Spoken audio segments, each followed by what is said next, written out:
Hai guys, so hari ni kita nak share berkenaan dengan kita punya heavy duty bearing. Okay, so apa itu heavy duty bearing?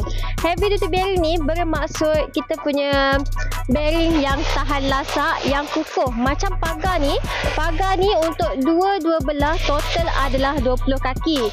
Disebabkan pagar yang agak panjang, jadi kita akan bagi korang total ada 1, 2, 3 dan 4.